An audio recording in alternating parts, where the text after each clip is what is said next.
by recognizing all of you who are present here, Wanjiku and every Kenyan who is listening. Let me also pass greetings of peace to my running mate, to my competitor who is not here, and to the others. I would also like to take the earliest opportunity to pass my condolences to the people who are involved in the Nithi Bridge accident. We have lost a lot of Kenyans as I stand here to talk about the future. But let me end with the few seconds remaining, and because I'm alone, I hope I will be extended a few seconds to say that I am here as an anti-corruption crusader. I am here as a friend of the people of Kenya and the people of the universe. I am here as a person, a man of peace. We are at a very defining moment in Kenya. For me, the elections of 9th August are very defining. 59 years after independence, we still have to discuss, we still have to find out what we need to do with this nation going into the future. Because the question begs answers. Why is it that 59 years after independence, Kenyans cannot afford not even a single meal per day? Why is it that 59 years after independence, we have such high cost of living than we have had before? Why is it that 59 years after independence, we have such high level of unemployment? And why 59 years after independence are we so indebted than we've never done before? And yet, those we were born together with, those we obtained independence with us, a number of them, and many of them have gone on ahead. And right now, they are first worlds, they are even competing with greater nations. Mr. Wahiga, thank you. Your 2 minutes was up, and we did accord you a few more seconds since you are alone. Why, Mr. Wahiga, does a man of the cloth, a man of God, want to get deeper into politics here in Kenya and be the president of this nation? You know, leadership is part of what, if I go spiritual, God created. And in my faith, the Christian faith, we say all leadership comes from God. And He gives men and women here on earth the determination, the wherewithal to choose who He may lead. But I'm not just a man of cloth. I'm a lawyer by profession and a senior lawyer, a senior counsel by virtue of years, with that 9 years to my belt. Not only that, like I have said, I am a person who has lived and watched in this nation, read the history of this nation, read the histories of other nations. And I am here because also the Constitution allows me, I fit the bill to come and run for presidency. But I come again as a new person in this area. This is my second stab at the president, but I've not been there before. But I'm here because I believe the elections of 9th August require a new person, a new bloom, a clean person. We need to change if this nation will go forward. That's why I come in as a man of cloth as well. Mr. Wahiga, the reasons you give tonight, basically every Kenyan would give them. What is unique in your proposition? Why should that be my position? I am tired, like Kenyans are. I am disappointed by the leadership we've had so far. I am also one of those Kenyans who've sat back and watched at the leadership that again wants to come back. A lot of us out there and Kenyans are saying, why do we have to recycle them? I'll tell you what leadership is all about. And because I'm a man of the cloth as well, and the cloth reflects who I am. I'm a little disappointed, and doubly disappointed that my competitor couldn't come in. If he would have come in, he would have come in a durag, because that represents who he is. This represents my inner me.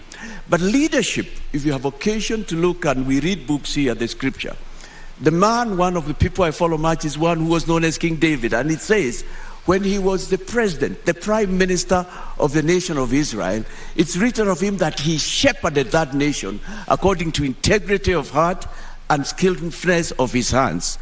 Leadership is about taking care, providing, making a way. And that's why, as a man of cloth, as a lawyer, and for the first time we have a lawyer as a presidential candidate, it is it is so defining that a person like me, because if a man of cloth would follow the ways of the scripture and the ways of our constitution, if he would follow the ways that are right and accepted international standards, he would not steal from his people. We would not have the level of scandals we've had in this nation, which I'll talk in a moment. We will not have our development funds, public funds stashed abroad.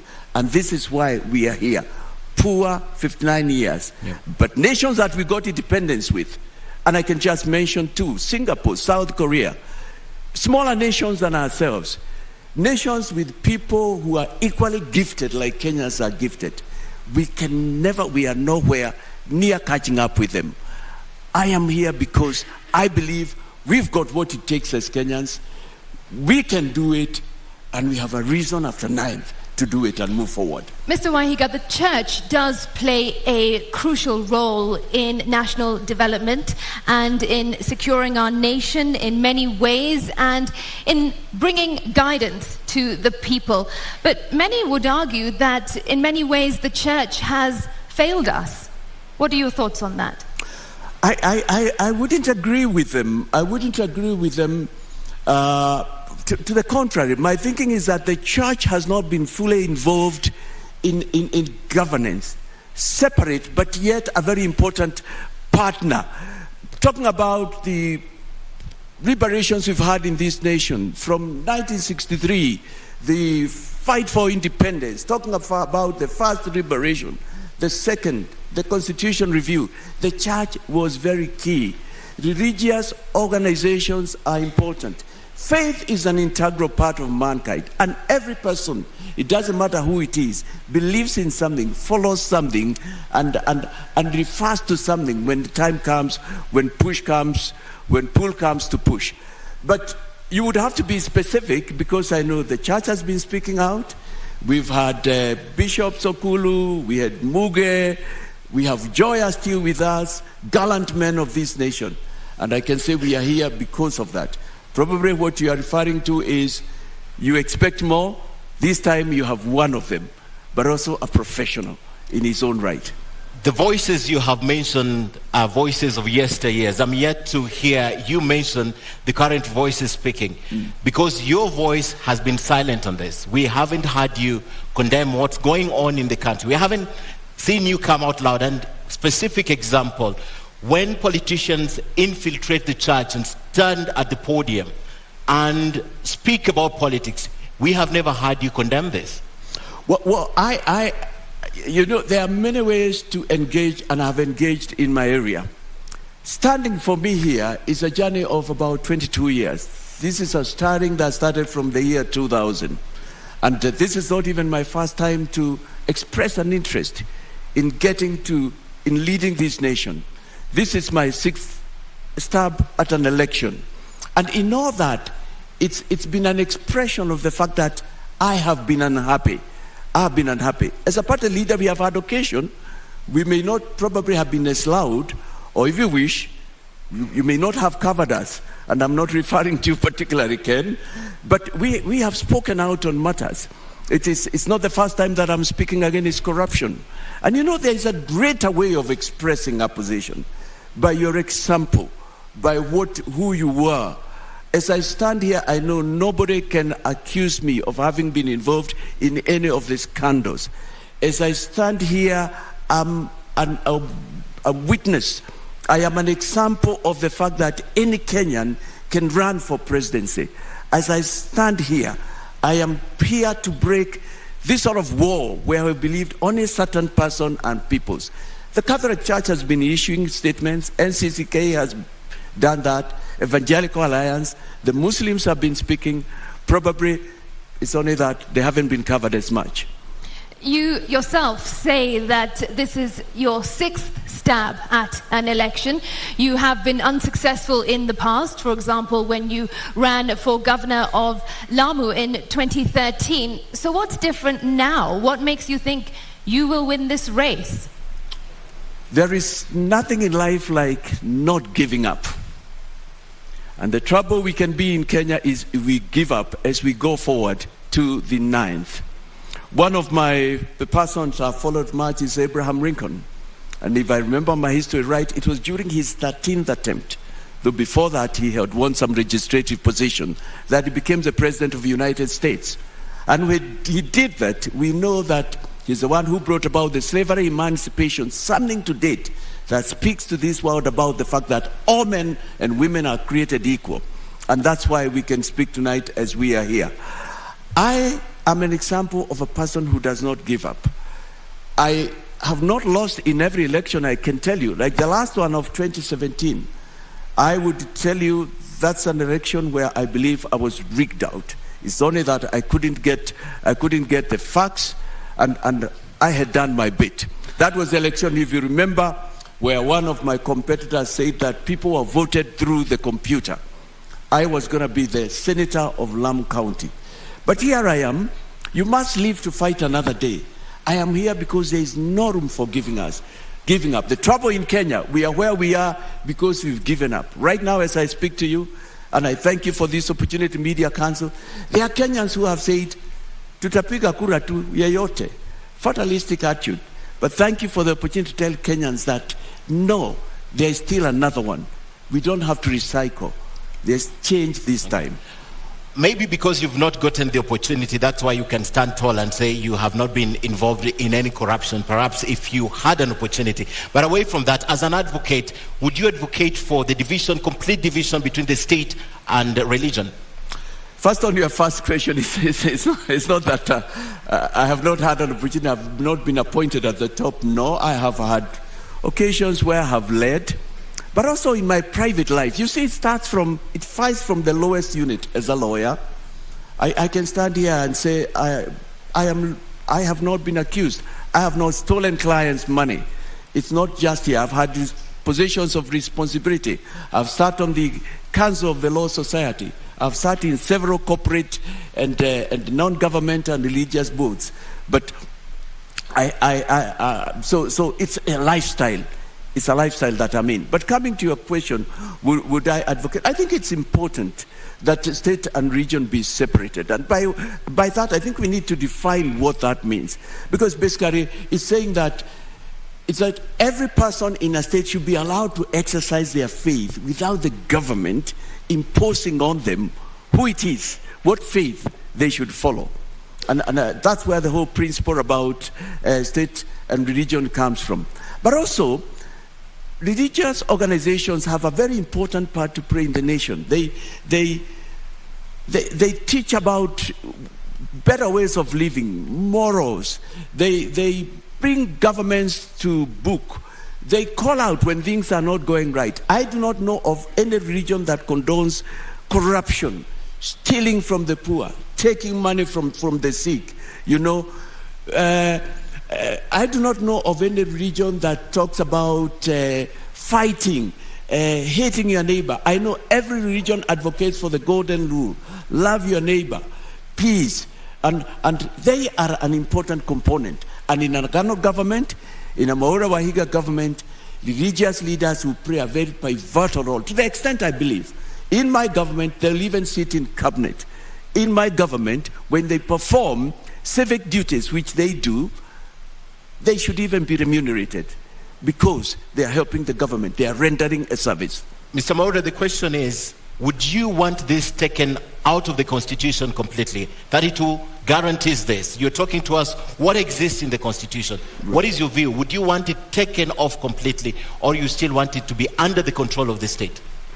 Come again. You need to repeat that question. Let me get you right, Ken. The question is, what you're telling us tonight is what is entrenched in the Constitution. Right. My question is, as an advocate, would you want 32(1) to be expunged completely so that it's not guaranteed in the Constitution? No, not at all, not at all. The freedom of worship and the separateness of the state and government, those are key. Standing here as a man of color, I'm probably speaking to a person who thinks, now my faith has no place in future.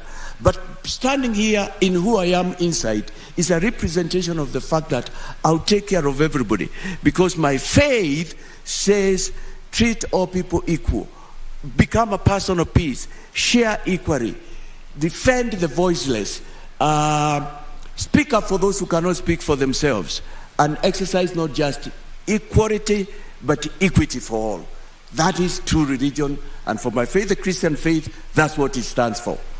Mr. Wahiga, more often than not, we see on television the church being used by politicians, the pulpit being used by politicians for them to play politics. What is your view on this? How are you going to ensure that stops? It's not all churches that do that. First of all, a number of churches have different requirements and order of how they do things. And some of them permit, some do not. It's also important to recognize that in our society and many societies, church is a place where people meet, is a place that brings people together. I think what's important is to define what can be said within a church context building, a church building context, because the church is a place of worship. And it should not be a place where people should come and attack others, hurl abuses at others. No, that's not true religion. It's not a place where people should come and speak ill of another tribe. It's not a place even where people should come in and condone the sort of things that have made our nation be what it is those many years that I've mentioned. So I would say I don't see a problem either way. The only way, it should be tempered. It should be able to pass the same message for which a church sanctuary or any other faith exists. But you haven't quite answered the question. What is it that you will do to ensure that those tempers are brought down and dirty politics are not played in church? I think speaking from here, I would only urge fellow spiritual leaders and religious leaders to, right now we are calling for peace, and I've been calling for that in my campaign. I've been speaking out and reminding Kenyans that we have a life after 9th. We have a nation. Our nation is not completely down and under. There is hope for this nation. And I would just urge them, as the CEO of this nation, I don't think I can order them, nor can I register it as to how they should conduct themselves. But I know our religious leaders of all faiths, and even church leaders who I'm closer to, they know what they should do, and they are listening to us. They are listening to us. We'll now move to the topic of leadership and integrity. Apart from the professional, real record in the professional service, that's the Law Society of Kenya, and what you have done to the community, you don't have an apparent record of public service.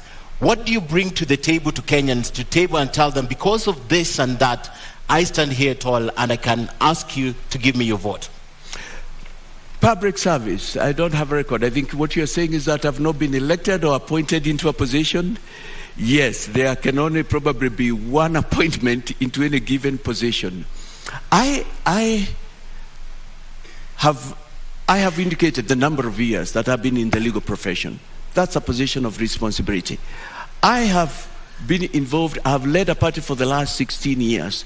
That is a story of success in Kenya. A story of success, a party that has fielded people, a party that has stood up for what it was registered and formed for. Not only that, I have led, as far as I can remember, high school, I was in leadership positions.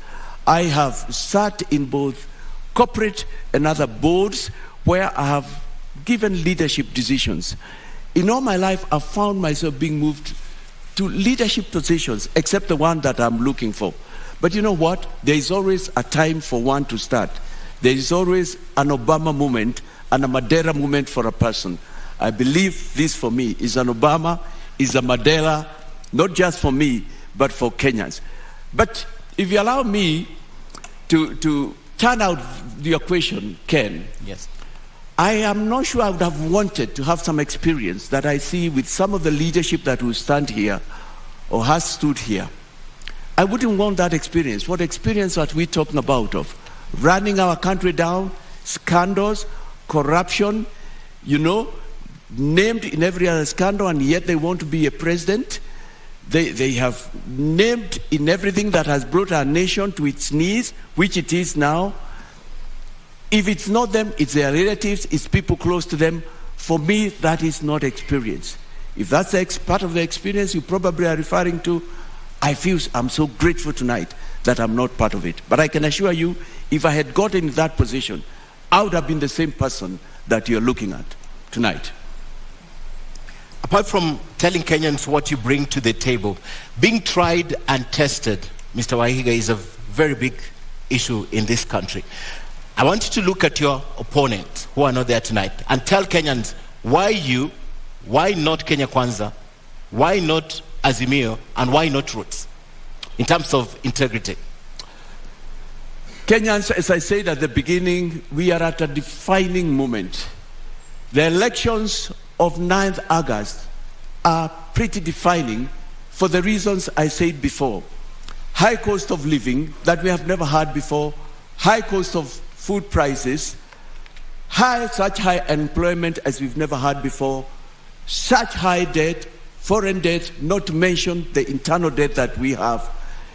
A lot of insecurity because we still have peoples in Kenya fighting each other. We have had cases of insecurity. And I'm saying we are all here because the leadership we have had before have abdicated their role as leaders to lead, to shepherd, to take care of, to become good stewards, to steward our wealth and take it where it should be to the development of this nation. I am saying I'm different from them. I've not been part of them. I'm not involved. I'm not part of that. The promises they are giving you are promises that they have given before. We had them in 2017. We had them in 2013. We had them in 1997, in 2007. And the question that you Kenyans, you must be asking like I'm asking, what is the difference now? I even want to go further and say, even for those who it is said they might have decided, looking at the four of us, who can you say has made a difference in your life this far? If so, why are we where we are? Why do we still have money that should have been used in developing our country stashed in nations abroad, illegally obtained and legally stashed? These are public resources. I'm not talking about personal private money. Why are we here at a time like this? And the Auditor General 4 years back tells us 215 billion Kenya shillings from Eurobond cannot be accounted for. It cannot be traced. It is a mystery.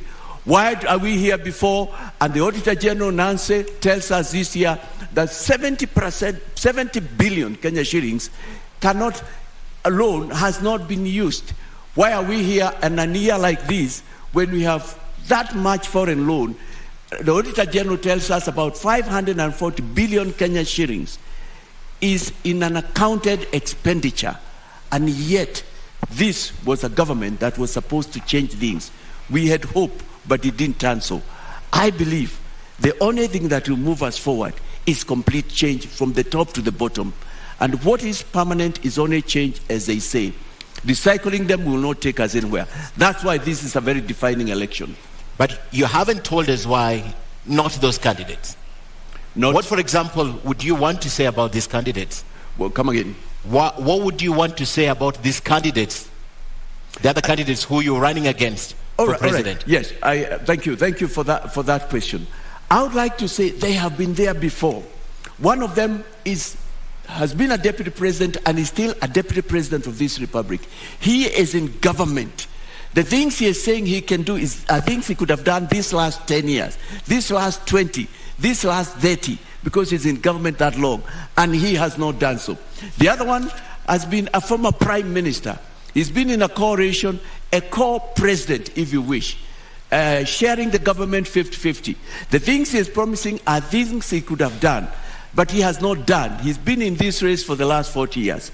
And the other one has been in government also. He's been with the police force, he's been in the intelligentsia, and even right now, I believe he is still in there.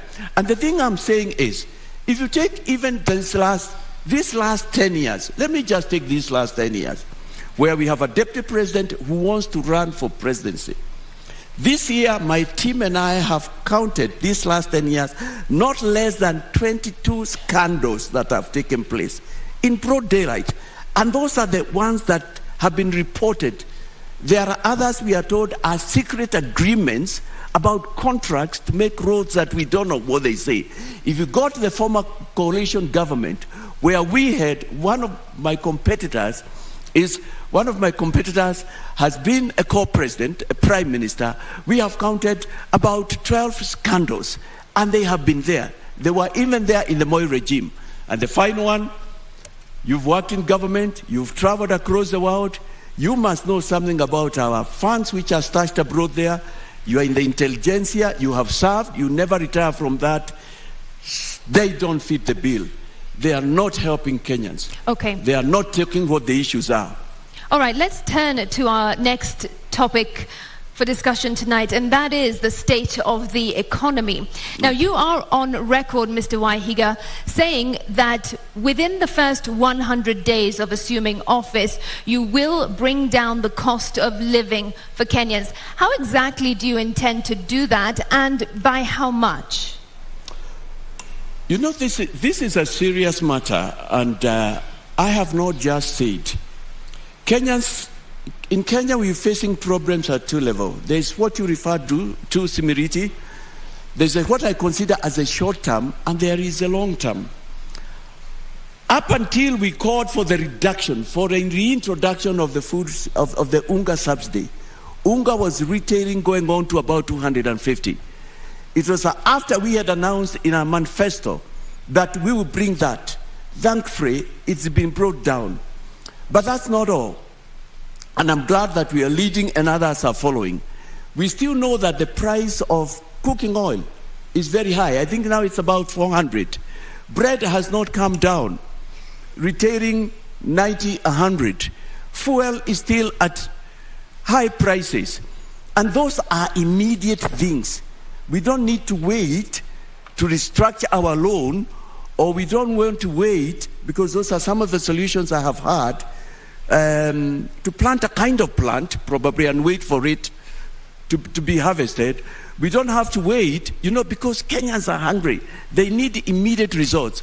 And what I have done, and you find that in my manifesto, we sat down with my team of experts and thought, what is the immediate? And our proposals have come in threesome.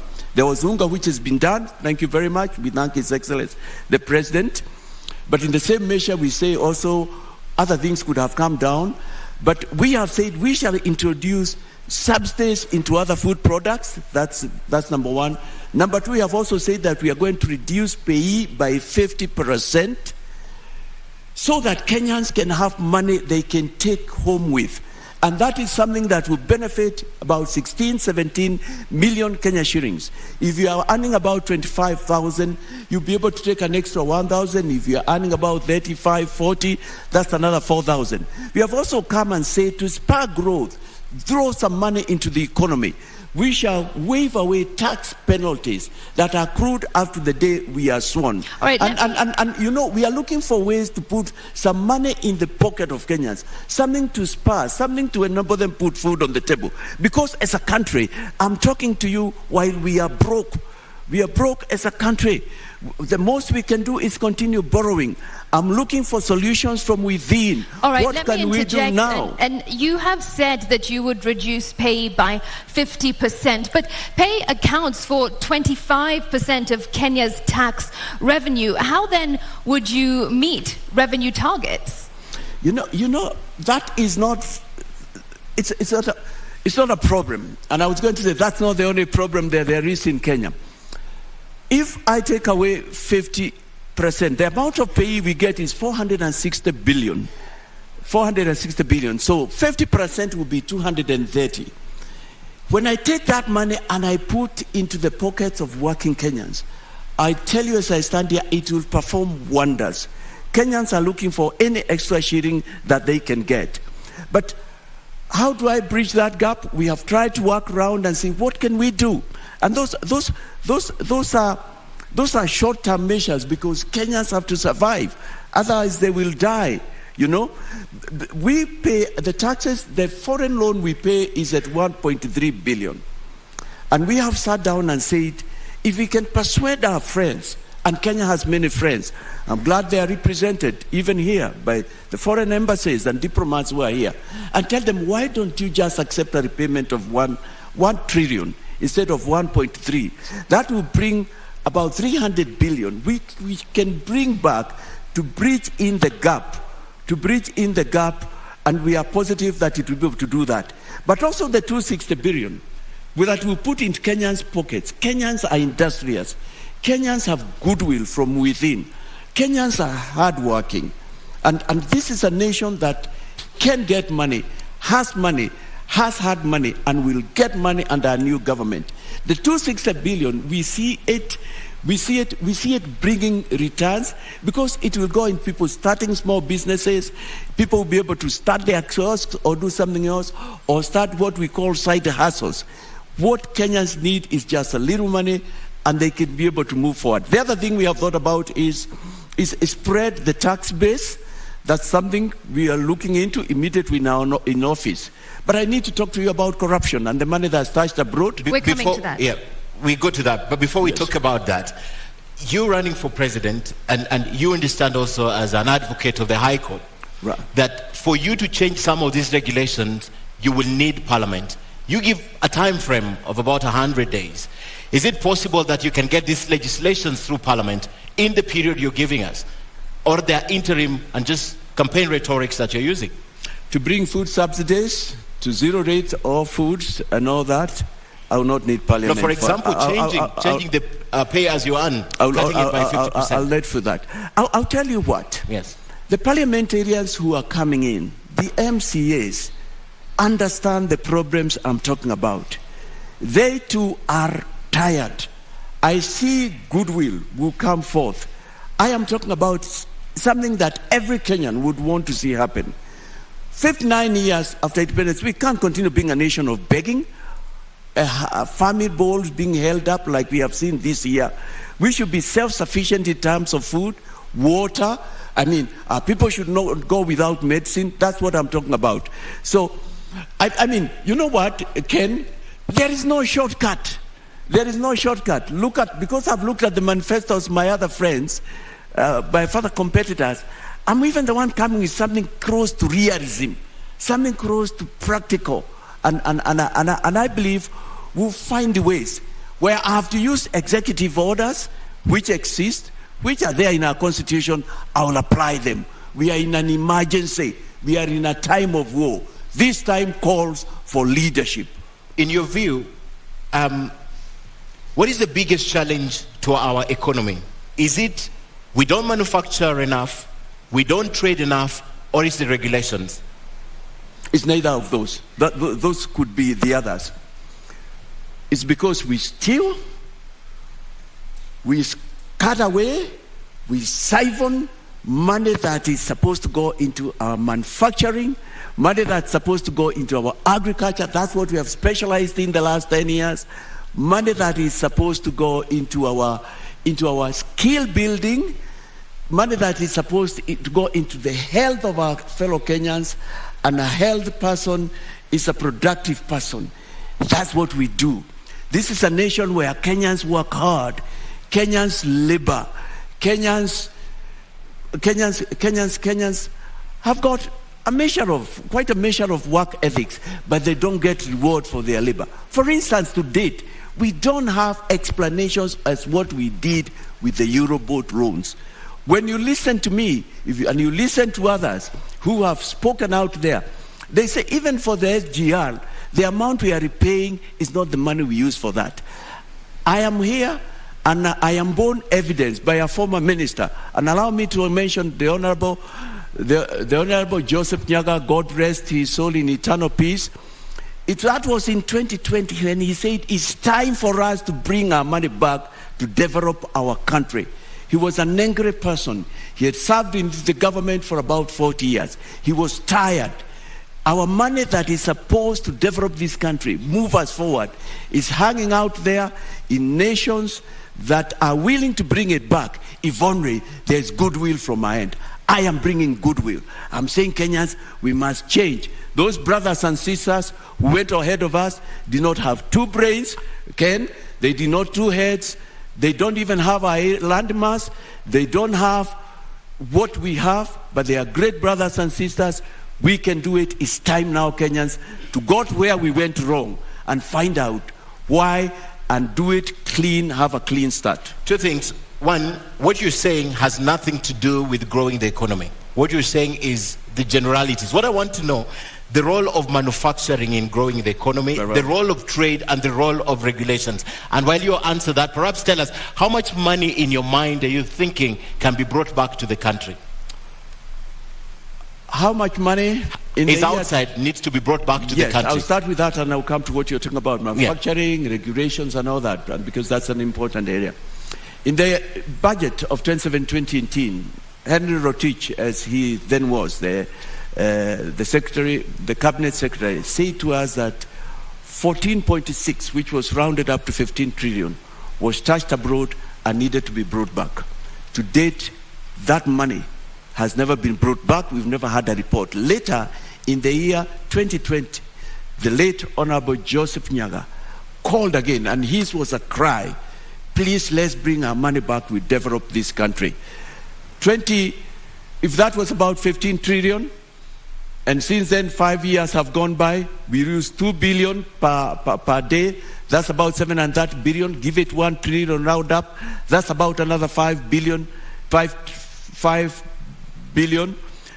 When in my consideration, we have not less than 20 trillion outside the country that can be brought back. And if it is brought back, this country will be turned upside down and turned into a country that we can't tell that it is the same country. On that and point, that's just one area. On that point, Mr. Wahiga, during the deputy presidential debate, your deputy presidential running mate, Ruth, said that you have already written to the United Nations and 15 other countries to start getting this money back into Kenya, and the hope is that if you assume office, the money will be back in Kenya. Have you had any response from these countries? No, I have not heard, and I appreciate that we are in the period of elections, but I'm glad to know that things we've done, for us our 100 days already started, if you wish, by that effort, and also calling for the Unga Subsidy, which was effected. But they are listening. We've got goodwill from out there. We've got great friends from out of Kenya. And I know they too have been saying they wish Kenya can have a president who is speaking the things I'm speaking. I've not heard from them, but I know they are looking at goodwill. You know, I can mention a couple of other things. During the Jubilee period, we have signed instruments with the Swiss government. The Prime Minister was sometime back here in Kenya with Theresa May, when she was the Prime Minister, about repatriating our funds which are out there. All right, but you are also on record having said that if these countries do not work with you and your government, you will cut off diplomatic ties. How practical is that? Well, why isn't it? Why can't it be done? If a country is holding our money, it knows that it is supposed to be Eurobond money, or it is money from SGR, and it's aware. What else are we talking about? International cooperation, international friendship? How can you refer to a person, and here I mean a nation, as your friend? But what I know is that a lot of countries have been willing to send back our money. It's only that there have been no goodwill with the current leadership, the immediate past, and the leadership that wishes to be recycled. But if they do not, will you cut off diplomatic ties? Everything is on the table. Kenya needs to move forward. There has to be hard measures. But I can tell you, it won't need to get there. There's goodwill out there. There has been a cry. It's the other nations that they have even got a lot of dossier than I have of what has been done in this nation. And this has nothing to do with somebody who has worked hard and earned. It's Kenyan money, some of it which has been given to us from out there, and yet we have not used it carefully. But you also referred me to, yes, is it about manufacturing regulations? We will get back to that, but this is important. Are you telling our traditional partners and allies that everything is on the table, including cutting ties? If Yes, that's what David Moro Wahiga is saying. Do you not think that would have a massive negative impact on our country, our economy, our development? Imagine you are a nation called Simiriti and you are holding 10 trillion that is supposed to be Kenyan money. You know it. What then can we talk about rights, human rights? What more human rights? We are not in a state of war as a nation. Surpasses you are saying, look here, Kenya. There are these individuals, 1, 2, 3, 4, who are holding your money. We have traced it using the various instruments, using the various secret agents and other, and we know it is part of this. I mean, like for instance, and it must be common knowledge, there are nations right now that have come with laws. If you take money out there and you are not able to tell who it is appropriated that nation, by that nation, and used for development. Kenyan wealth is being used to develop other nations. It is immoral. It is wrong. You are not a friend of Kenya if you are using Kenyan money to develop your nation. Kenyans are suffering now. They need their money back. Bring our money back is our campaign. Whichever country it is, including the US, the United Kingdom, you're telling them tonight, you'll go for them. Oh yes, yes. Everybody. You are holding our money. The nations you have mentioned have brought democracy to us. They have done a lot of good things to us. But you know what? I am telling you, 99% of them have wanted to. What we have missed in this nation is a leadership, is goodwill. Is a leadership says, let's do it. This country will not be the same 5 years down the line. This nation will be a nation where you will want to invest in. This nation has that potential. It's our time. It's our season. That's what I'm saying. I am actually passing a message to them. Take us back to the economy now. Manufacturing, regulations, and trade. Take us back there. Yes. You asked me, could those also be problems?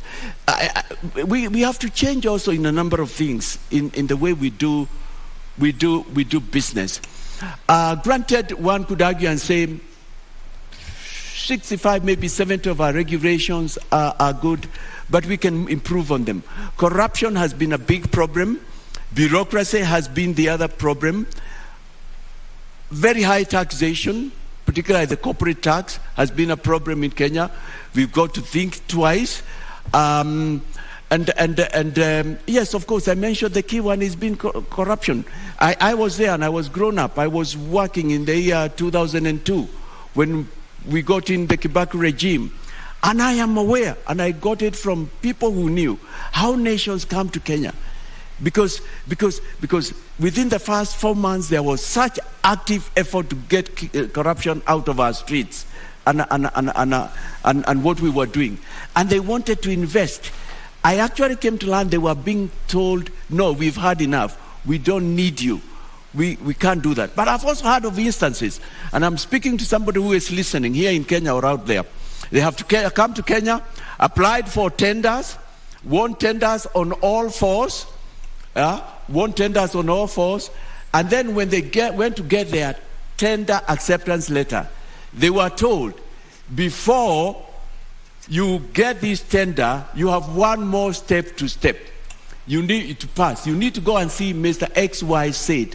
Apparently, the information I have is that some of the people who needed to be seen, if the 4 of us were here, are my competitors. Though you have passed all the steps for the tender, it cannot be approved until a final step, which is not in the official list, is approved. These are facts that are known, and people have said, how can we do this? You told us that it's above board.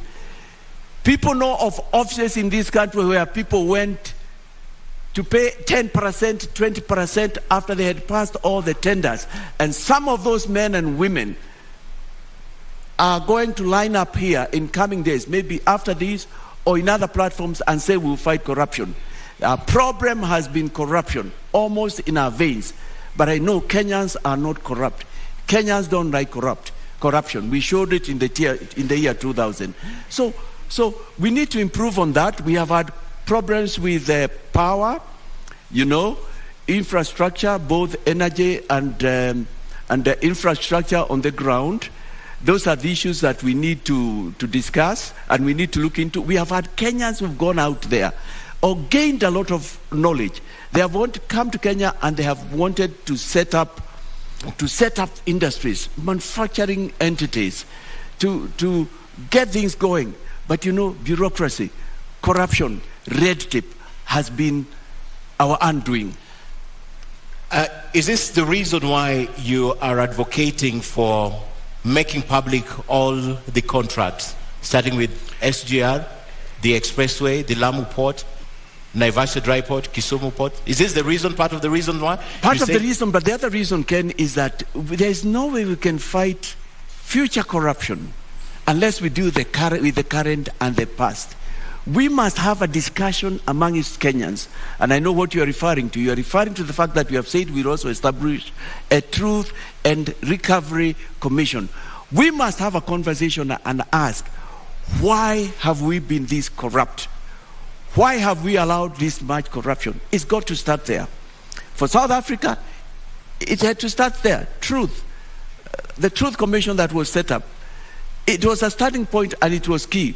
We must discuss and talk about that. But that's not all that we'll be doing in that. Actually, that will be part of it. We must still ask how much money went into the SGR. We need to know how much, who are the KEMSA billionaires, and why have their names not been read out, and the money we brought back into the country. This, the Honorable Deputy President of this Republic knows who they are. This, the former Prime Minister know what they are. This, Professor Wajakoya know who they are, being a person in the intelligentsia. And yet, they are not ready or willing to tell it. How can they fight corruption? How can they lead? How can you also lead when you are not ready to come on a podium like this and tell Kenyans what you want to do for them?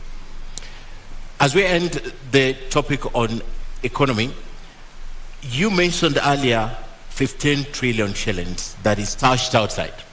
You mentioned earlier 15 trillion shillings that is stashed outside. Yes. However, this could be the whole amount of money from Kenya that is outside, because the Brookings Institution says that about $12.5 billion. That's the only money that perhaps is illicit trade or illicit flow from Kenya to the other countries that is stashed outside. Why would you be going for even the investments that have been made by Kenyans outside and not specifically this illicit financial money that has been flowing to other countries? Why would you go for everything? No, we go for everything, Ken. For me, that was read by the Minister of the 14.6, 15 trillion. It was the Minister for Finance. It was the Treasury Cabinet Secretary who said that. He had the facts, he had the intelligence, he must have spoken with State House and they knew about it. His speech, some executive summary had been sent round, so it was known. He had contacted foreign governments and known there is probably as much as that. So I find no reason why. I've seen other records that talk about 6 trillion, but you know, we've never had evidence that has been brought back. But let's even come back to Kenya. You and I have not even discussed the 2 billion. The 2 billion, which adds to 730 billion per year.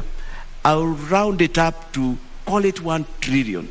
That's what we lose per year.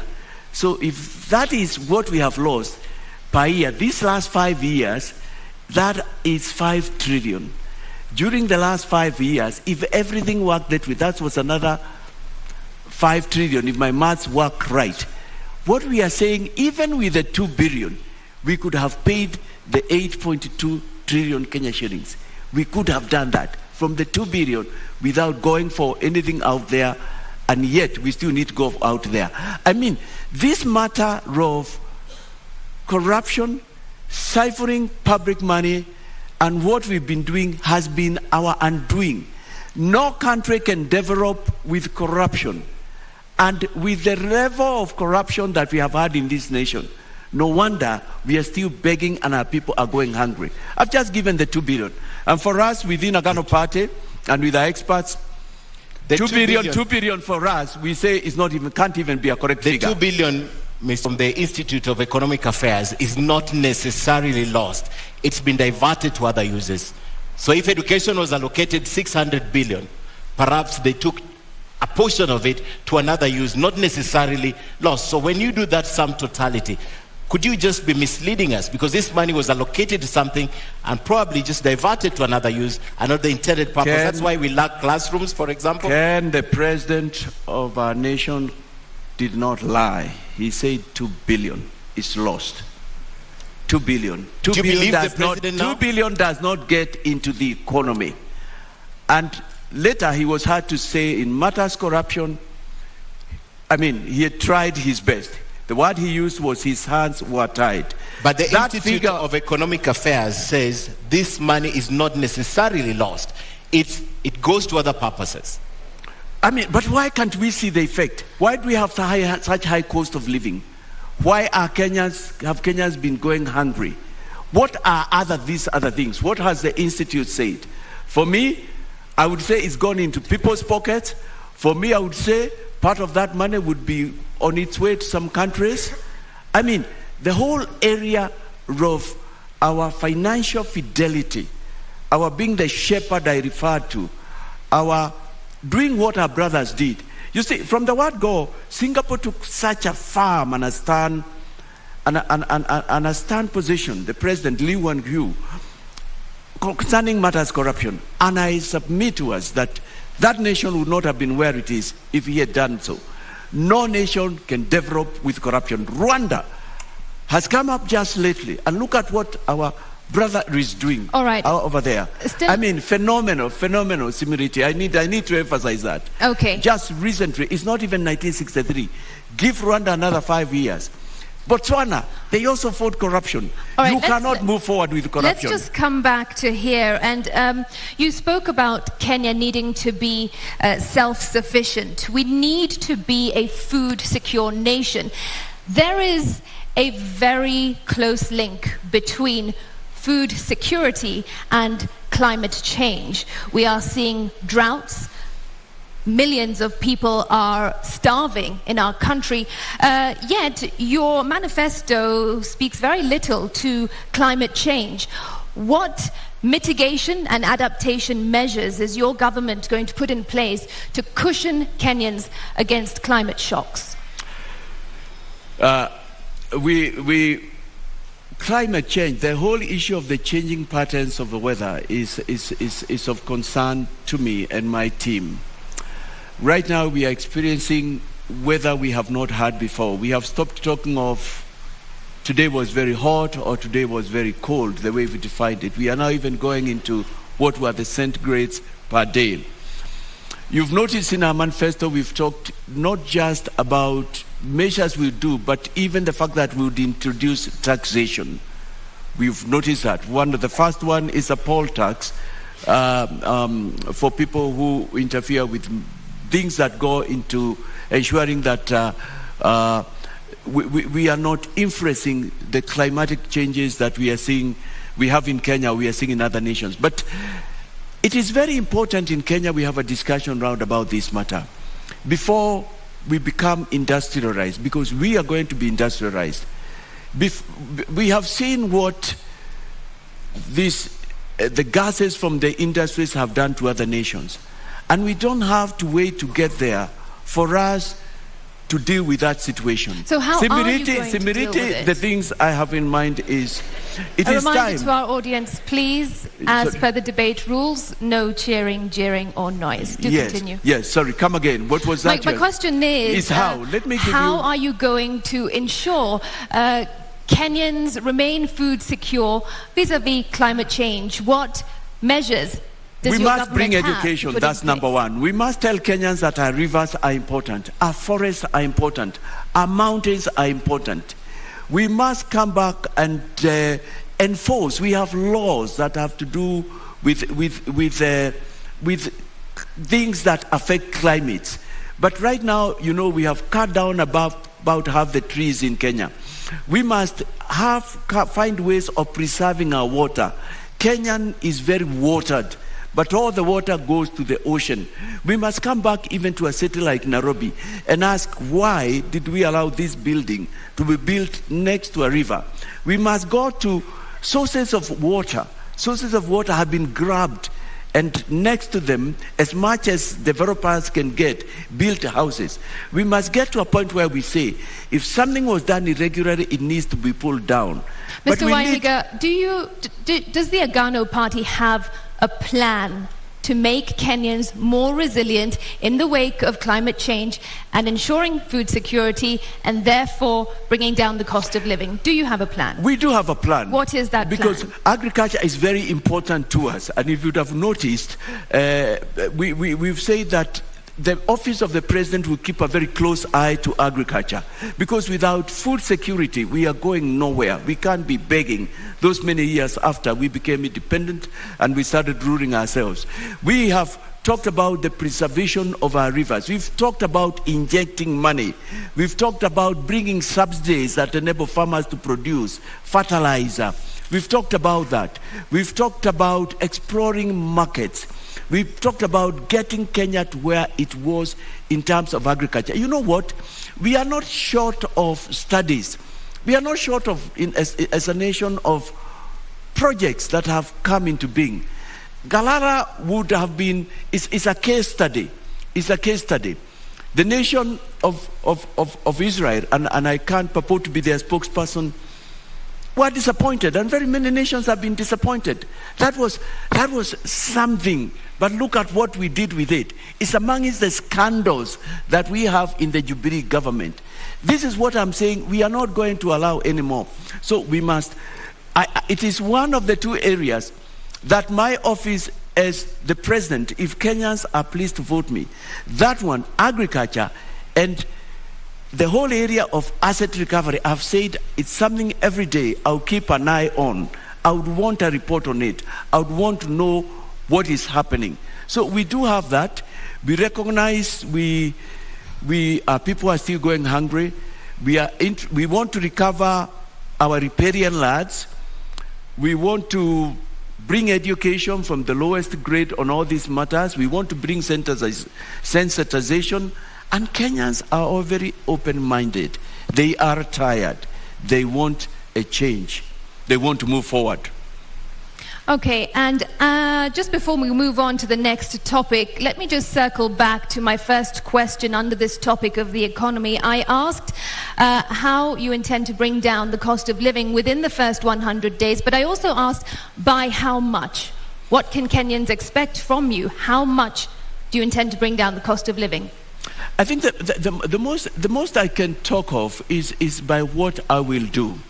It's by what I will do. So you don't have an answer to that? It's what I will do. I believe as a nation now that even our annual budget should not be 3 trillion. If we did things right, if we preserved our public funds, if we put them to the use they should, our annual budget should be going up to 10, 20 trillions instead of 3 trillion. If we had done things right, we should not be, and we are not unthankful, we are thankful, just rejoicing that we have got 22 kilometers expressway. This nation will be full of expressway, hundreds of miles. So I am really talking of, if I can give an estimate from here, I can't remember what we have said, bringing the cost of living. I tell you what, even if out of my 20-30 trillion Kenya shillings, which I believe is both out there and wasted, we got 10 trillion. This nation will be flipped upside down. I read something this week in one of the dailies. It was in the Nation newspaper. Let me give credit to, and I will report. And they say that the current road network, which we understand infrastructure, 11,000 kilometers, that's what we built. We built it with 1.5 trillion. Look at what 1.5 trillion can do. What if you have 10? What if you have 15? What if you have 20? Kenyans, I'm asking you to take a journey with me.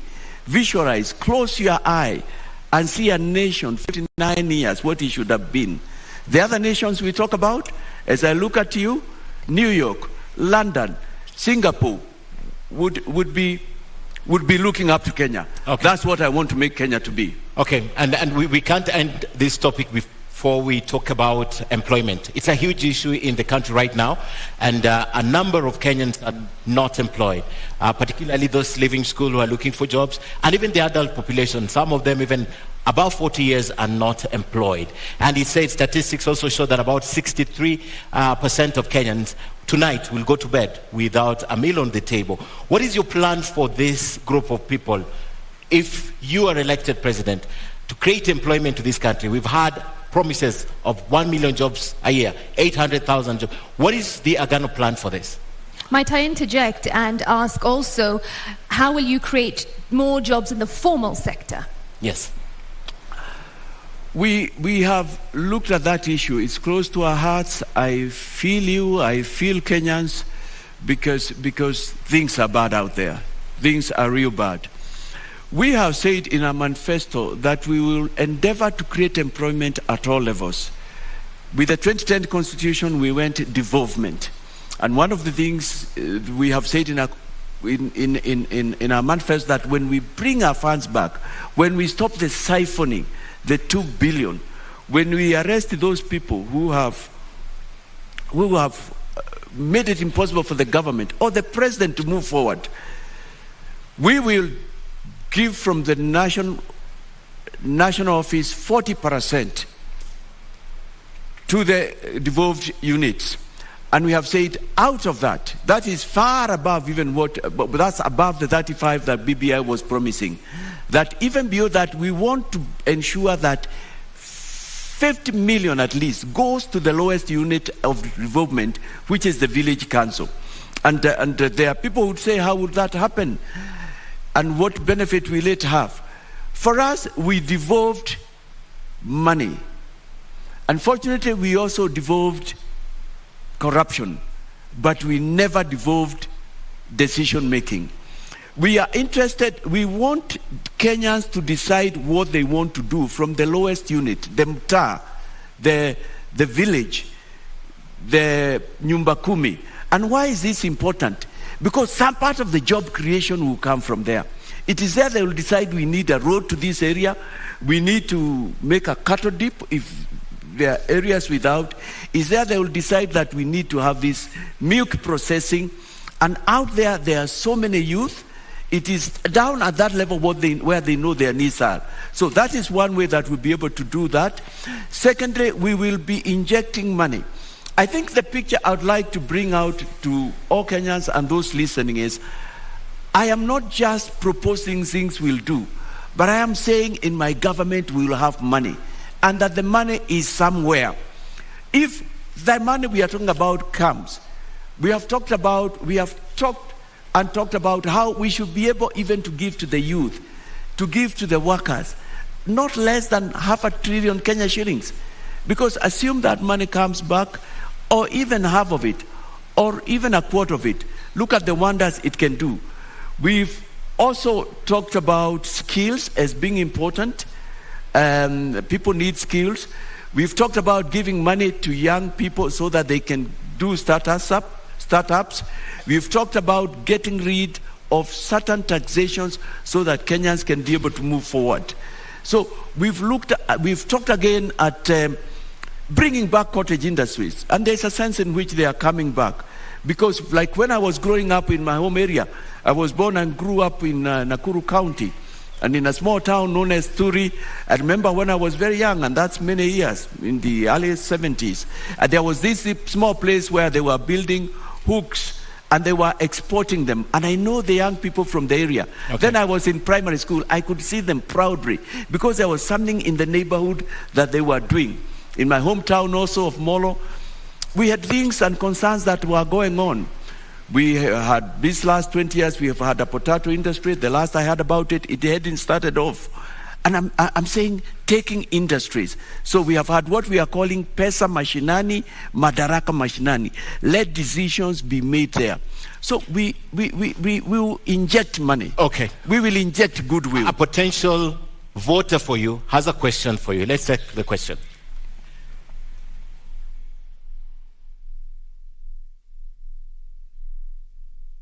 My name is James Monia, working in Nairobi. And this is my question to all candidates. How will your government support institutions that promote police reforms and professionalism within the police service so that we don't have cases of police brutality and the cases of extrajudicial killings? Do I go ahead? Yes. We will be a government of the rule of law.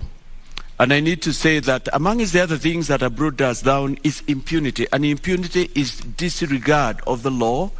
Impunity is a situation where those who are in power are not brought into book. They seem to be above the law. And it's not like we don't have institutions. We will strengthen judiciary. We will strengthen our investigative units.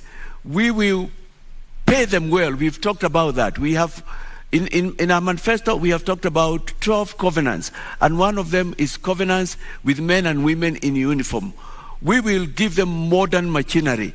We will get them we will give them freedom to make decisions, in the sense there will be no interference. We will strengthen the offices and other agencies, EACC, that deal with anti-corruption, asset recovery.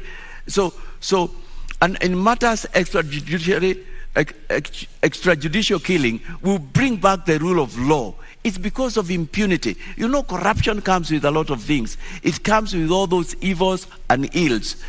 And we have seen a judiciary that's willing. We will give money into it so that it can have courts into every county, which has been one of its desires. I'm saying, when we are a nation with money, when we are mission, the sky is the limit to what we can do. But also when there is goodwill, which is what I'll be bringing from where I am, we should be able to stop all that extrajudicial killing, bring to book, indeed, even revisit those which have not been adjudged to date. And I'm grateful this week we saw the court just do something in the right direction, because we can't continue doing this. It's part of impunity, which my government will deal with. All right. There's also a second question for you, Mr. Moura.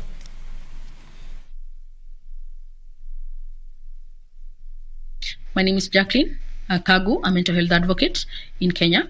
And I want both parties to explain what they have in store for mental health in this country, given that in mental health, Ministry of Health has allocated 0.3% to mental health, which is very little compared to what is in store in matters mental health. And given that Mental Health Amendment Act 2022 is almost being signed by the president of this country. Sorry, Ken, I missed a little bit of what she said. Issues of mental health. Mental health, yes. Yes.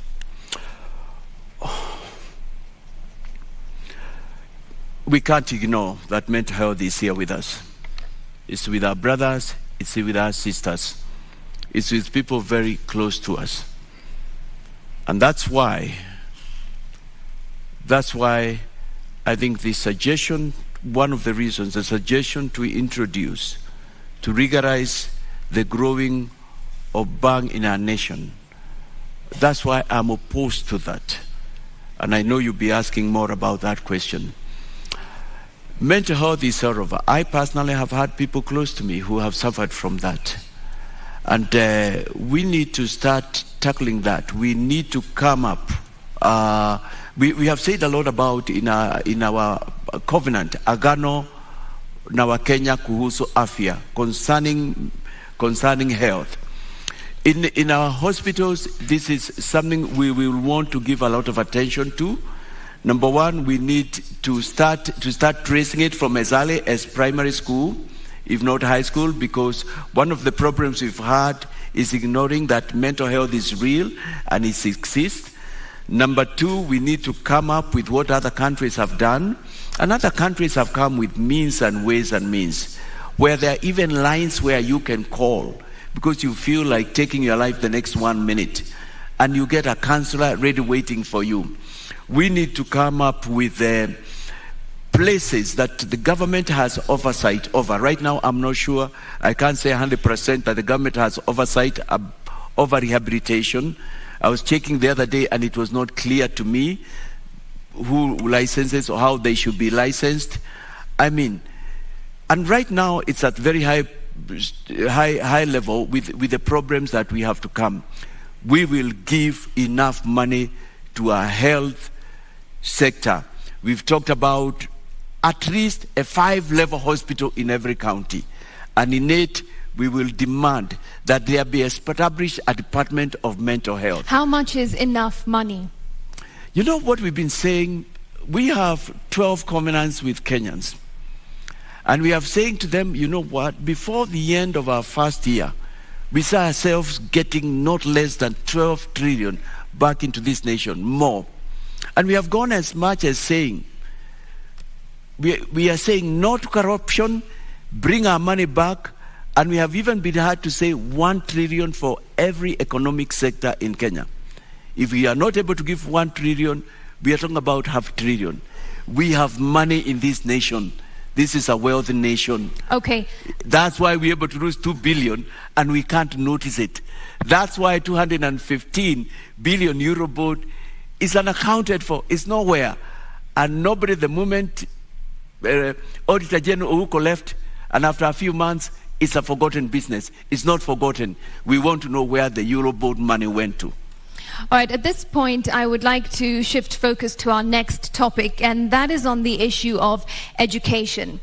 If you assume office in the next few weeks, perhaps, your biggest headache in the education sector will be as early as January, when 2.5 million students will have to transition into secondary school. How are you going to address this crisis of congestion? Because already secondary schools are congested. I know I will not be the first one to address it. I know there are studies, there are recommendations which have not been able to go into them. But first of all, we have talked about the fact that we introduce free education from Kenyans from the lowest unit to the highest unit. And remember, my government is different from the other. We are saying we will have the money because we are going for the money where it is. Number two, free education, basic education is in the Constitution. It's enshrined. Yes, but primary it's not and secondary. there. Are you saying that you are also going to give university students free education? We are talking also of university students. It's from the lowest to the highest. And that's something apparently I have found almost every. How are you going to fund that if already our education sector I am the only candidate who has a solution to where we'll get money to fund our economic. I am the only one. Look at my proposals. I'm the other one who is going for the juggler. And I'm not just that, I am saying we'll go even for the big fish. It doesn't matter who you are. If we have an abacha in this nation, we'll get money from that abacha. That's what we are saying. We are so serious on this matter. But to come back to your question, education is a problem at many levels. We've talked of free education. We've talked about consultation. Right now we have the CBC, and we know what a problem it is. And we will sit down with the stakeholders. We will consult. We will have to find ways, but I think we are going through the first period of the problem is the CBC. Like, but I'm not, they're my overlapping. My question is not about CBC. It is about the immediate problem that you're going to face, which is to find space for 2.5 million students in secondary school. You wouldn't have much time. Because we have money, we'll find a way out. So if we'll have money by January? Build makeshift shelters, we'll have to do that. But I'll tell you what, I'll be taking a corrupt country, but I'll be coming in, both a corrupt and a broke country, but I'll be coming in with money. But I think there are no easy solutions, and I hear your concern. These are matters that we will have to see what we can do. And some of the possible solutions will be to look for ways, makeshift. We probably might have to go virtual in some form of education. At the moment, you don't have a plan. Not for that specific number, but we have a covenant with Kenyans on education. We will put money into it.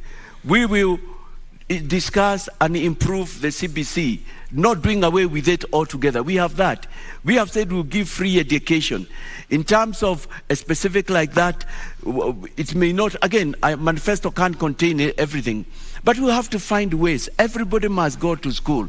If we have to do it virtually, we will have to go that way. If we have to turn some government offices, I don't know, I have not thought about it. Every Kenyan must go to school, must get a learning. It's a problem, I agree, but again, it's a problem we have inherited, and we have to find ways. Okay. As a president, I will not sit back. Okay. But with money, the sky will be the limit. You know what? Even classrooms, through fabricated materials. You can build a house, classrooms in a matter of weeks, if not days. You understand, there will be money in my government. You understand, I want to ask you more about education, but you understand even getting that money to Kenya, the money that you're targeting, must be an issue of legislation, must be an issue of the law. You know, it's at two levels, Ken. I'm talking, first of all, of our money out there, but I'm also talking of wastage from here. Okay. Kenyans showed us in the year 2002 that we can stop corruption. And there was goodwill. Unfortunately, we did not move on and build on that. And when we came back in the current government, we have even gone back to way before the coalition government. Okay. I mean, I know because of the steps we are taking, even by waiving away 50% of pay, Kenyans will sit back. Kenyans love their nation. Kenyans know they have a great nation and say, why are we doing this? It's not right. Okay, let me take you back. An Agano government of Mwaura Wahiga is seeking to improve our lives. He wants to make us a first world. What we are doing is not right. And not only that, we will defend whistleblowers. Kenyans will talk.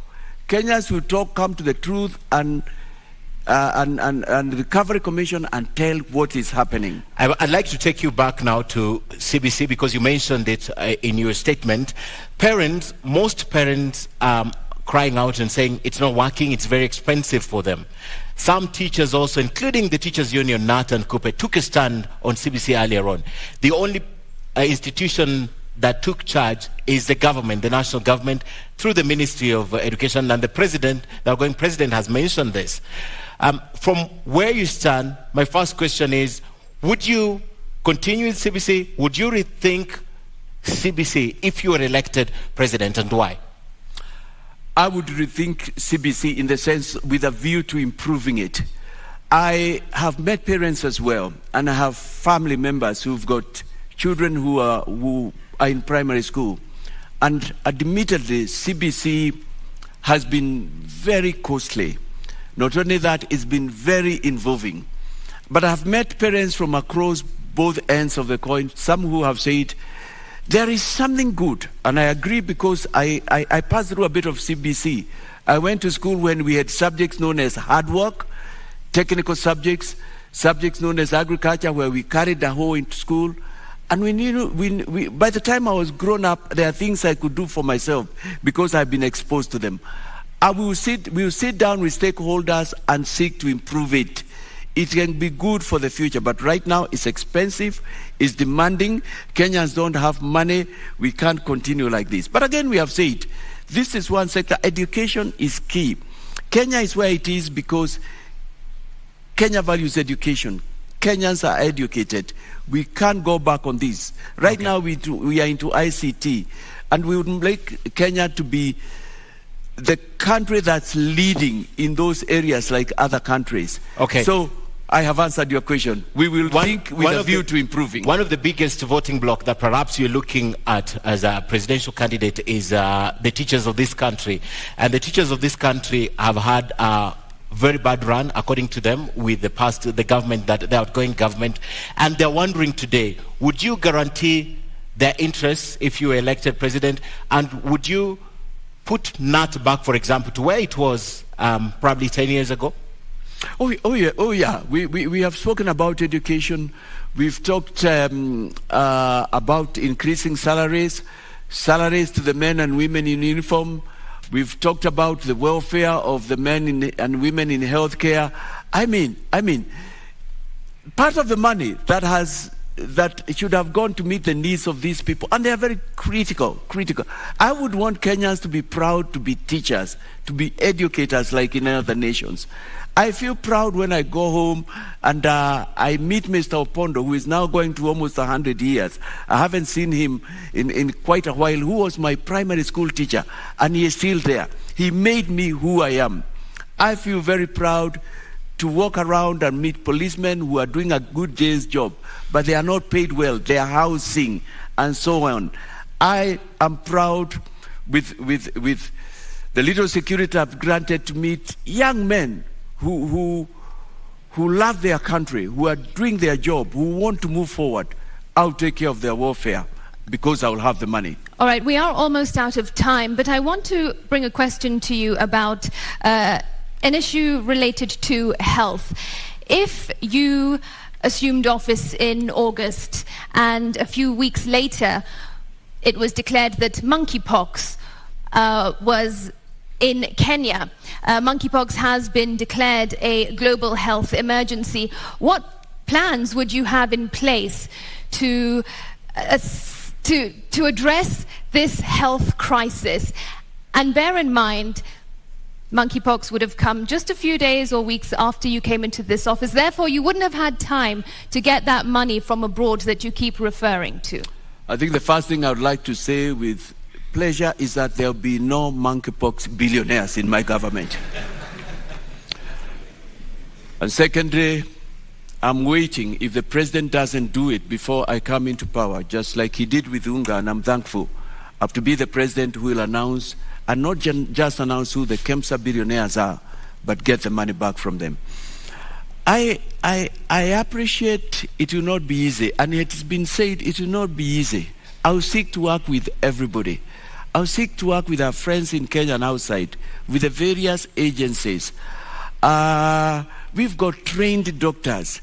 We have got we have Kenyans who listen and want to do what is right, so that I believe there are measures we'll be able to take that can prevent it escalating. But when it comes as an emergency, we have no choice. You have to get to the consolidated fund and elsewhere in the exchequer where we can get money and put it into that, because lives of Kenyans matter. We'll also be careful about who does what, who sources what drugs, who brings what drugs, because that's where we got the KEMSA billionaires. To date, none of my competitors, while they know, wish to tell us who they are. So does your party have a plan to address a health crisis? We have talked about increasing our hospitals. We've talked about taking care of the welfare of the doctors and the health workers. We've talked about, actually we have talked about something very unique. Just like we have a teachers' commission, we have talked about bringing back something that the health workers have been asking for, a health commission, which nobody has wanted to. Because it's important. We can't succeed on this war without involving them. They are the machinani of the health. Before we close, let me ask again, does your party have a plan to avert a health crisis? We will just have to work with what we have. So we will call upon friends. I mean, I am not in government. I'm not like the Deputy President or the Right Honorable, who are both in government in one form or another. I mean, we just have to work with what we are. We will call upon friends, our neighbors. We will call upon all doctors. It will be a crisis. And we will ask Kenyans, this is where we are. We'll be transparent. And the international community we've seen it come to the aid of various nations. Kenya is a friend of many nations. Okay. We will get help. We'll cross that bridge when we get to it. Mr. David Wahiga Maure, thank you so much for coming to the debate tonight. Thank you. You have now 2 minutes to make your closing remarks. Kenyans, you have heard me. I am told a number of you have already decided on who to vote for. But the question I want to ask, have those that you want to vote for made a difference in your life? I have told you the reasons why we are where we are. And yet those others, or my competitors, some who don't even want to come here and give you a minute of their time to tell you what they are talking about, to allow themselves to be interrogated, are saying they'll make a difference. Can they make that difference? I am saying to you, and don't you feel with me, that we are here because we have recycled leaders, and we are at a point where to move forward, we need to break some glass ceiling.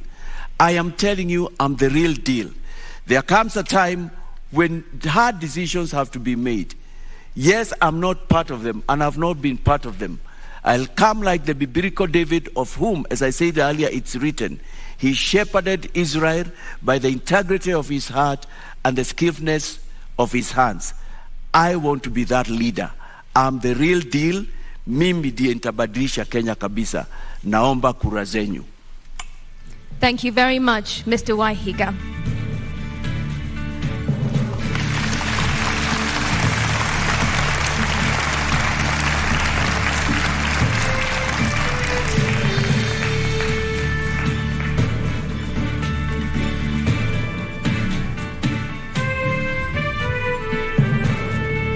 Ladies and gentlemen in the audience and our viewers following this at home, we have to end it here for now. Our appreciation to Mr. David Wahiga of the Agano Party for honoring voters with this duty to a public televised national debate. Well, it was an interview. We thank you again.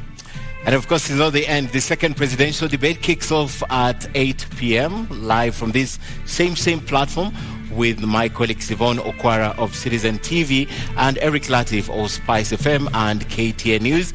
We thank you for watching. My name is Ken Mijungu of KTN News. And I am Smriti Vidyarthi of NTV. Good night.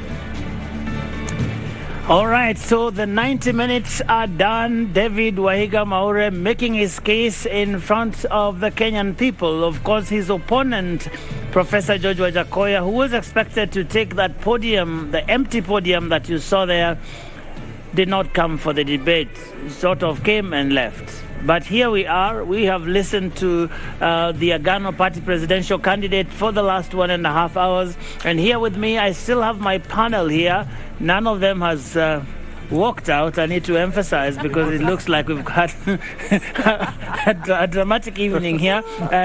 Dennis Kabara is still with us here. Professor Alex Awiti, Sheila Masinde, Wanjiro Gikonyo, and of course, Houghton Irungu. Houghton, I'm a bit scared to give you the platform because the moment you start speaking, someone will arrive. But let's see. Maybe that's a good thing, huh? Just give me two chances. We'll give you two chances and we'll be set for the evening. But I wonder what you picked out from Maure's 90-minute in the limelight, as it were. So I picked up two issues. I think the first issue I picked up was really this idea of a redemptive leadership, a leadership that is grounded in faith, not necessarily Christian faith, but values and ethical values at that. And that was something that was really important. I think, I was struck a little bit by the parallels between him and Lazarus Chakwera of Malawi, yes, who was elected after 24 years of being an Assemblies of God preacher. Yeah. So that was the first thing that I got. And I think we have to recognize that, religion is an extremely vibrant, thought-provoking force in the continent. And they're saying something like two out of every 5 Christians in the next 10-20 years will be in Africa, right? Mm-hmm. So we should expect more candidates to come forward to put themselves forward for leadership.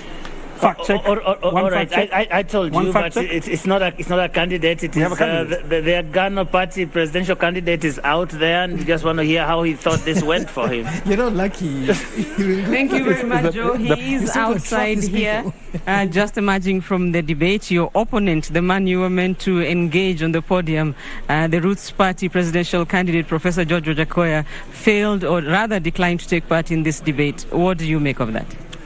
Well, I was very disappointed and doubly disappointed because I actually saw him drive in. And I can't understand why he should come all the way here to say he will not participate. As leaders, we must allow ourselves to be interrogated. I feel a sense of freedom. I feel like I can fly because I have spoken to Kenyans. They have had an opportunity to ask me questions. It is important, Kenyans, you ask yourself, who can you depend on? Is every policy being proposed a policy that can work? Why don't we interrogate it in a place like this? I'm disappointed. Do you feel you managed to achieve what you set out to achieve here this evening? Yes, and I was surprised how time moved very quickly. And I feel elated because I was being honest. But also, it is important that leaders come out and they come out as they are before Kenyans. And they say why they are in this race. Let's stop giving promises out there. But let's also, when we come here, explain the past, what we do in the future, and what we have done in the past. And if you've been in government, why we are where we are. And for instance, some of the examples I gave explain where is the 215 billion euro bond if you are in government when that money went missing. All right, thank you so much. Well, Joe, the Agano Party presidential candidate just leaving. He says he is the real deal, very confident that this evening he got to clarify, he got to articulate the policies that he has for Kenyans if he wins the elections come August the 9th. Back to you, Joe. Thank you very much, Rita Tinina. Just engaging the Agano presidential candidate moments after he left that stage in his own assessment. Actually, the real deal, those two words were his on that stage, and he believes that he has done a great job. And Houghton, you were actually doing an assessment on this end, and I do hope that this time around you can actually finish your thoughts. Let's keep going. Maybe the candidate will rock up as a result.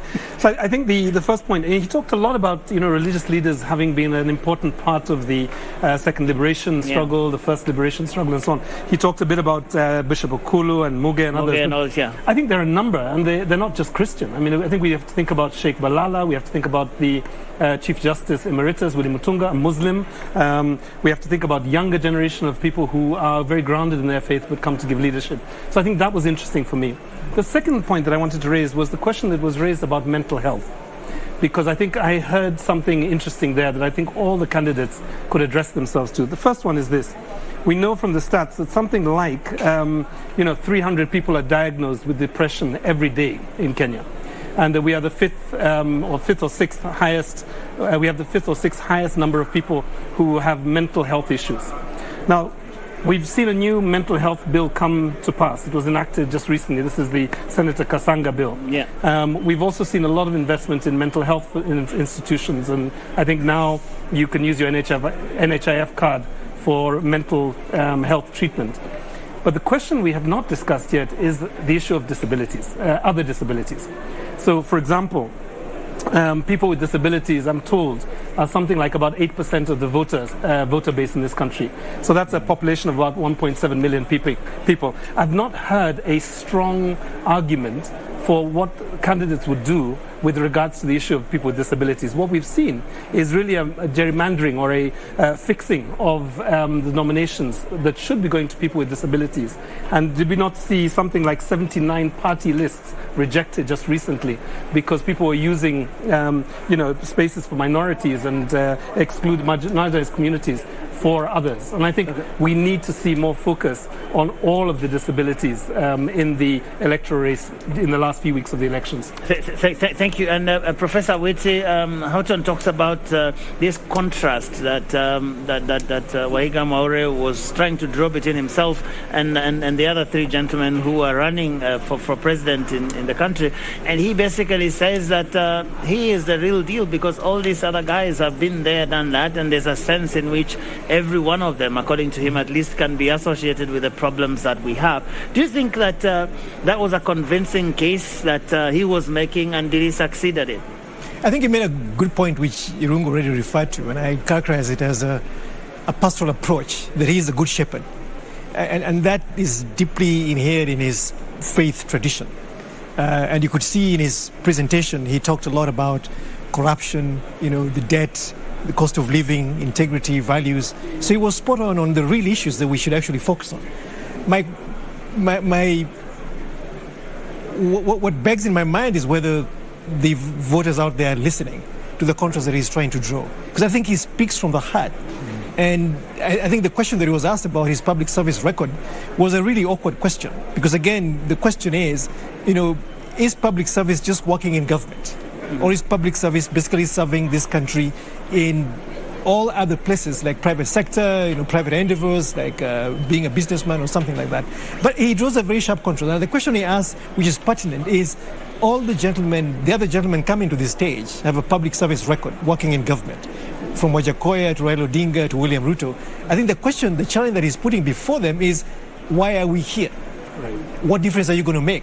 You've been you've participated in government that has basically brought us to this mess. The debt crisis, runaway corruption, a country that is devoid of integrity and a sense of values. I think he raises the right questions. And today we might actually say that he's not actually the fifth, he's the real deal. Dennis. I think, actually, to add on to what he's saying, my sense is sincere. He came across very sincere. His manifesto, of course, talks about restitution, and he talked a lot about that. My overall sense, it's a bit like the Constitution. It's ahead of its time. He's ahead of his time. If you see what I mean? He talks about things that I'm our curious politics about that. is not... What do you mean he's ahead of time? Where is he and where are we? The things he stands for are ahead of where we are. Let me put it that way. The values that Alex was referring to, that Irungu was referring to, it's not where we are.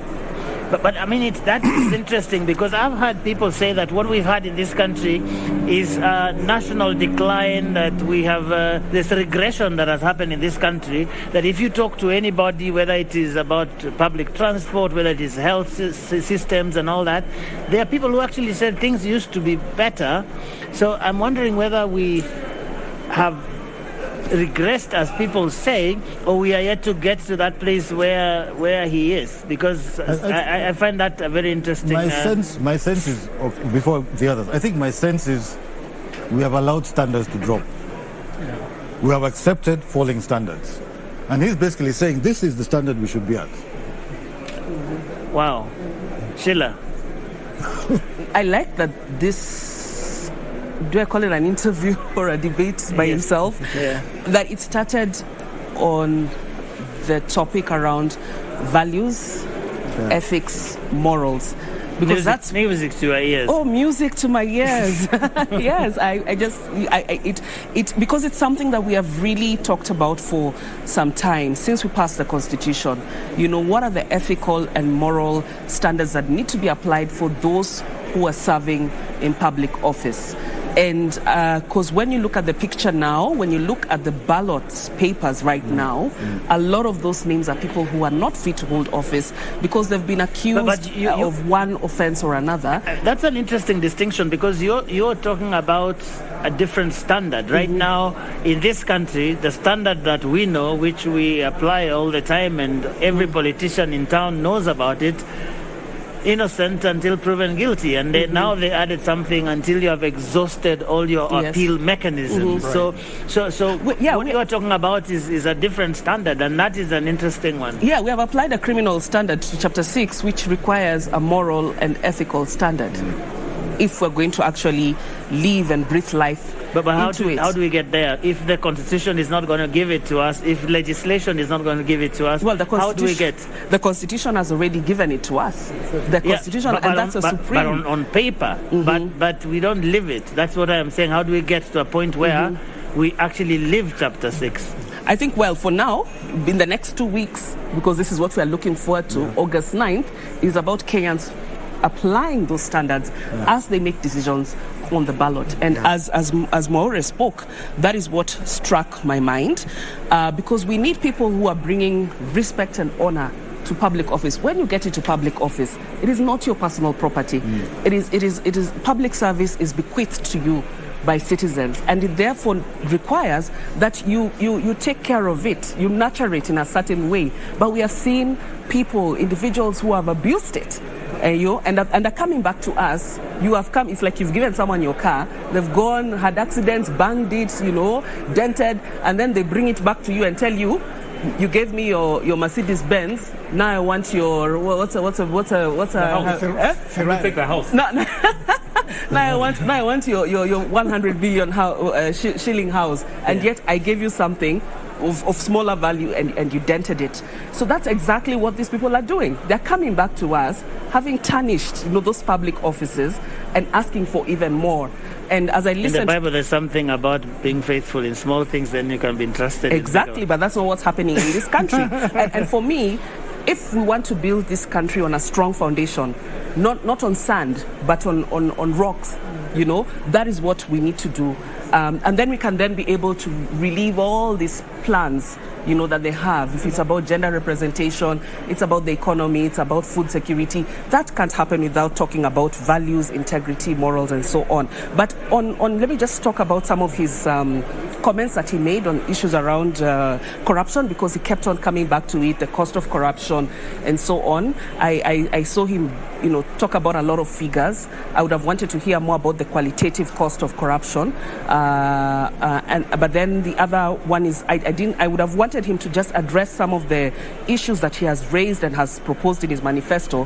For instance, and here he talked about strengthening institutions, particularly, governance institutions. In his manifesto, he talks about, for instance, strengthening the Asset Recovery Agency, because his manifesto is founded a lot on, returning stolen assets, and he's talked about it. But then he talks about putting the Asset Recovery Agency under the presidency.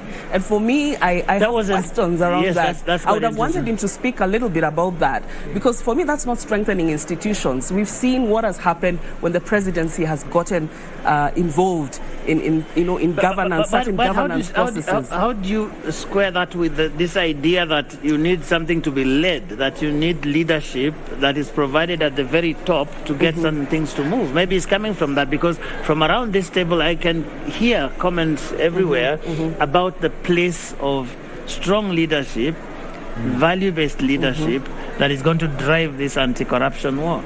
Yeah, but that's why we have independent institutions. And the reason why we have independent institutions is so that they're able to run without political or executive influence or manipulation, because we've seen that happen. And that is why, for instance, we will fault some of them for not performing to what is expected, because there's been a bit of interference, even in terms of how some have pointed.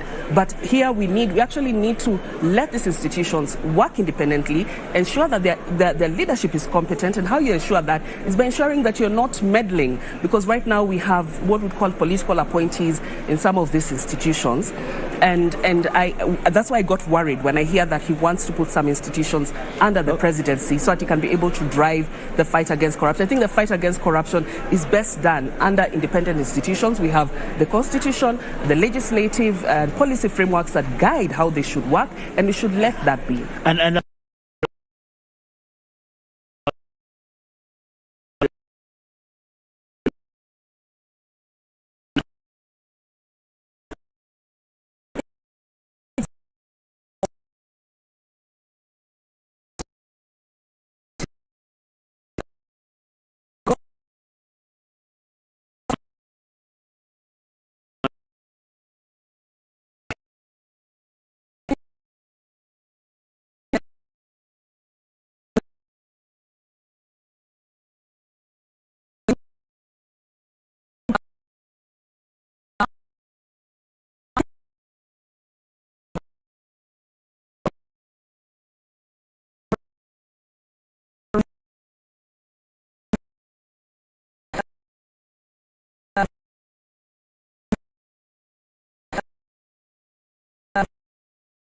by recognizing all of you who are present here, Wanjiku and every Kenyan who is listening. Let me also pass greetings of peace to my running mate, to my competitor who is not here, and to the others. I would also like to take the earliest opportunity to pass my condolences to the people who are involved in the Nithi Bridge accident. We have lost a lot of Kenyans as I stand here to talk about the future. But let me end with the few seconds remaining, and because I'm alone, I hope I will be extended a few seconds, to say that I am here as an anti-corruption crusader. I am here as a friend of the people of Kenya and the people of the universe. I am here as a person, a man of peace.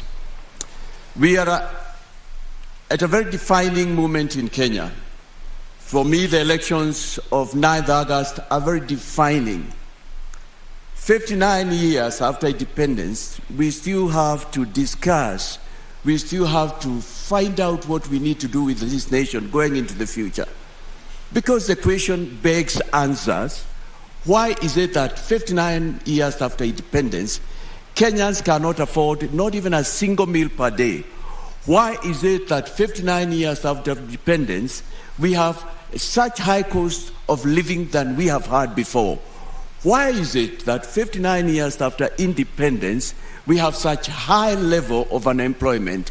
And why, 59 years after independence, are we so indebted than we've never done before? And yet, those we were born together with, those we obtained independence with us, a number of them, and many of them have gone on ahead.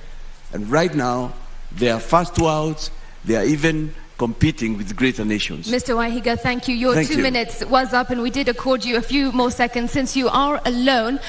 Why, Mr. Wahiga, does a man of the cloth, a man of God, want to get deeper into politics here in Kenya and be the president of this nation? You know, leadership is part of what, if I go spiritual, God created. And in my faith, the Christian faith, we say all leadership comes from God.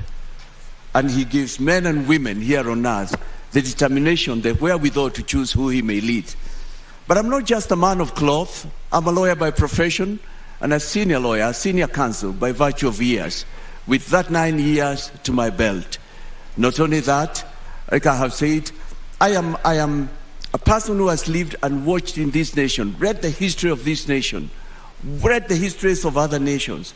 And I am here because also the Constitution allows me, I fit the bill to come and run for presidency. But I come again as a new person in this area. This is my second stab at the president, but I've not been there before. But I'm here because I believe the elections of 9th August require a new person, a new bloom.